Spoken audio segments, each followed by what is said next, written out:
Greetings, NASCAR enjoyers, and here we are. The wait is finally over. The NASCAR Xfinity Series is finally back at The Rock. One driver will also be returning, but we'll get to him in a moment. I also watched the pre-race show, and it was amazing. This is coming from someone who doesn't watch pre-race shows, but anyways. The first Xfinity Series race at The Rock in 21 years begins with Parker trying to take the lead from Nick Sanchez. It's Parker Reslov, by the way. But is a tough cookie to beat as he jumps past him. Casey also starts falling behind, but he'll come back. And he attempted to pass Jesse Love and is now in 7th. And there's also an epic battle in the back. Needless to say, NASCAR's return to The Rock did not disappoint. Oh no! The caution is out and it appears that Vincenzo Salas crashed out. This wouldn't be bad except it's his first Xfinity Series race. Yeah, it's his Xfinity Series debut. Hopefully things will get better for him later on. I also forgot to mention Nick Sanchez got the race lead because Connor Silich was forced to go to the rear. The caution ends with Nick Sanchez and William Sawalich battling for the lead. Eckes ends up blocking Casey Kane, and because of that, Brandon Jones gets past him. Yeah, he gets past Casey Kane. Meanwhile, Connor Silich starts moving up for the field, and it goes to show how excellent he is at catching up to the competition. Brandon Jones also gets loose, and he is now in 10th. Even with a caution, Nick Sanchez continues to lead, and he starts getting a huge lead gap, but he better watch out for Connor Silich. Hold up, Casey Kane is now in 6th. He's still got it. Yeah, even at 45 years old, he still got it. He got loose. Wait, Jesse Love is moving up, and he's now in 2nd. Wait, what? But how? He got loose earlier in the race. The battle for the lead now gets intense. After an intense battle, Jesse Love gets past Nick Sanchez for the lead. As long as Austin Hill doesn't win, I'll be happy. Just when Justin Allgaier moves up to 2nd, we get another caution, and Catherine Lage ends up in it. Casey Kane also had some damage done to his car, so yeah. Catherine is out of the race. William Sawalich needs to be more careful. Luckily, Casey Kane's pit crew was able to get his car fixed. Other drivers decide to go down to pit road, and Justin wins the race off pit road. Nick Sanchez is also in the lead after Justin pitted. The caution ends with Sanchez leading, and Justin also gets loose. Nick Sanchez wins the first stage, and it's the first stage win for the number 48 Big Machine car since last year, when Parker Klingerman was still racing for Big Machine Racing. Several drivers come down to pit road to get fresh tires and gas, as Rockingham is, well, you know, known to be cruel to tires and harsh to gas. So be prepared! Nick Sanchez wins the second race off of pit road. The second stage begins with Carson Kvapil jumping to the lead and trying to defend the lead from Taylor Gray. Connor is struggling to get past the 2 HFT cars. And Chris Wright hits the wall once more. Man, does he ever not wreck any race cars? Ryan Sieg also comes down to pit road early as he has a vibration issue. Carson tries his best to defend the lead from a charging Jesse Love. Oh man, this is so exciting! Jesse tried to get the lead back, but he got loose and Carson Kvapil defends the lead. 2 JGR drivers, Taylor Gray and BJ, are right behind them. Carson does get caught in lap traffic, but he still manages to defend the lead. You can't get this much action and excitement in bicycle racing. Uh-oh. Connor Silich starts falling behind, and then all of a sudden, Jesse Love gets into a battle for third with Brandon Jones. Sheldon Creed ends up in a wreck with Justin Bossingor, blows a tire, and causes yet another caution. Several drivers come down to pit road, and this time, BJ wins the race off of pit road. The caution ends with Dean Thompson jumping into the lead, and even after they gave up the lead to DT, Carson and Jesse are still neck and neck. And there you go.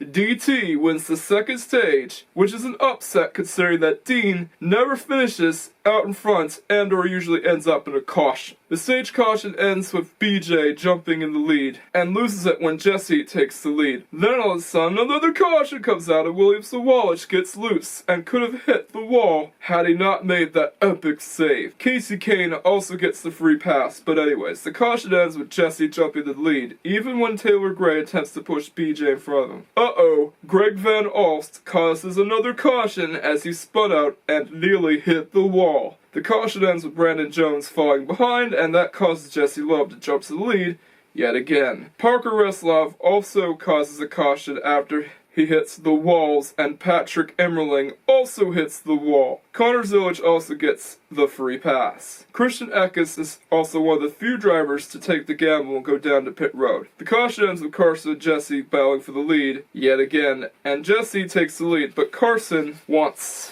to win that race. And another caution comes out with Justin Bostingore getting loose and hitting the wall. Several drivers come down to pit road this time around. Carson Kvapil wins the race off pit road as Jesse Love had to deal with Casey Kane coming down to his pit stop. Ryan Sieg is in the lead as he elected to stay out, but anyways, the caution ends with Ryan Sieg jumping in the lead and Carson Kvapil makes one heck of a jump. Carson also makes an attempt to get past Jesse Love, but is being held back by Austin Green, even with some help from Sammy Smith. Holy crap! Connor Zilic is back in the game! Ryan Sieg is still leading with 75 to go. Eventually, Carson Kvapil gets past Austin Green. Ah crap, a massive caution comes after way, and Ryan Sieg's brother Kyle gets involved in it. Austin Green also goes down to pit road along with a few other drivers. The caution ends with Ryan Sieg leading and defending the lead from Jesse Love.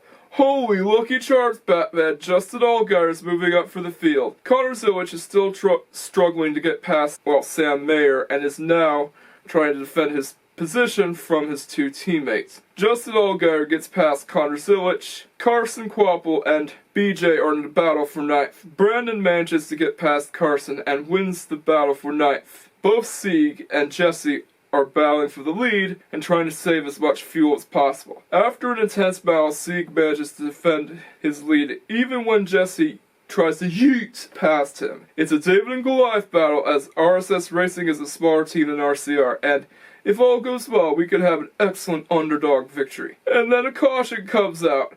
Blaine Perkins is the one to cause it. Several drivers come down to pit road, although Sieg and Jesse decide to stay out. Nick Sanchez wins the race off pit road. The caution ends with Ryan Sieg making a good launch to the lead. Just when Jesse tries to pass him, Daniel Dye causes the next caution and Casey Kane gets involved in it. Poor Casey. I'm just glad he didn't DNF like Kyle Larson did at Darlington. Ah crap. Ryan Sieg almost ran out of fuel. The caution ends briefly with Sammy battling Jesse Love for the lead, and then all of a sudden, a huge caution comes out. Nick Sanchez, who looked great in the early stints of the race, got wrecked out, as did Justin Allgaier and Carson Kvapil. Well, this is Rockingham after all, so what do you expect? It's the track that'll chew you up and spit you out, meaning that anything can ruin your day here. And the race gets red flagged. The race eventually gets restarted, but we don't know if anyone will make it on fuel here, especially with all these cautions going on. During the caution, a few more drivers start running out of fuel, but anyways, the caution ends with Sammy Smith making an excellent jump for the lead, and the race gets cut off right when it comes to the end of the race itself. Seriously, I thought this was a strikeout problem, but it apparently happened sometime on TSN as well. TSN, if you're watching this video, I have a suggestion to make. Please get your stuff together and don't cut off the race and have to make us, Amazon Prime subscribers, have to fork out the extra cash just to see the end of the race itself. At least have a separate program for the end of the race. And that's pretty much my suggestion. I want TSN to listen to that suggestion, and it's meant to be criticism for TSN's behalf. Yeah, Jesse appeared to run out of fuel. Luckily, I did watch the race highlights, and another caution comes out when Sammy was going to take the win. As expected, the race goes into overtime. After the race gets restarted, Jesse Love does a bump and run on Sammy and takes the lead. Impressive considering that it looked like his car was going to run out of fuel. Yeah, like, I'm asking to myself, how? How did Jesse Love managed to not run out of fuel. In overtime, his fuel cell had nothing.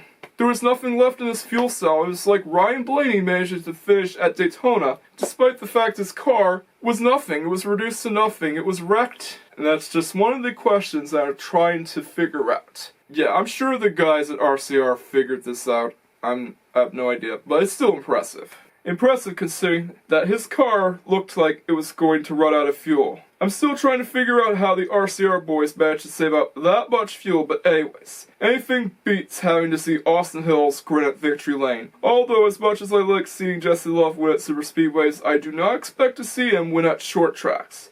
Still a great race though, and it gets a 9 out of 10. I was so wanting Sammy Smith to win. I hope he gets his win next time. This is the Bandito from the future, and I'm here to bring you a postscript update. It turns out that Sammy Smith actually got that win in a shocking twist. And this is because Jesse Love got disqualified after his car failed post-race tech inspection. And the reason for his disqualification is because apparently Richard Childress Racing did something with the suspension, and according to NASCAR themselves, all mating surfaces between the truck trailing arm and the U-bolt saddle must be in complete contact with each other, meaning that Richard Childress Racing did something with it.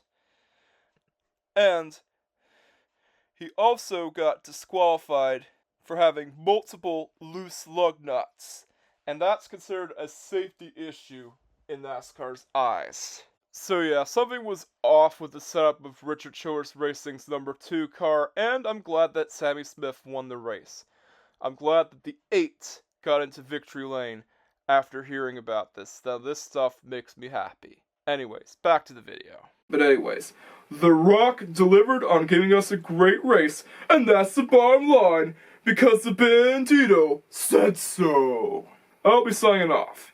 If you would like to see the Truck Series return to Rockingham, here's the link. Catch you guys next time, and happy Easter weekend, everyone. Peace out.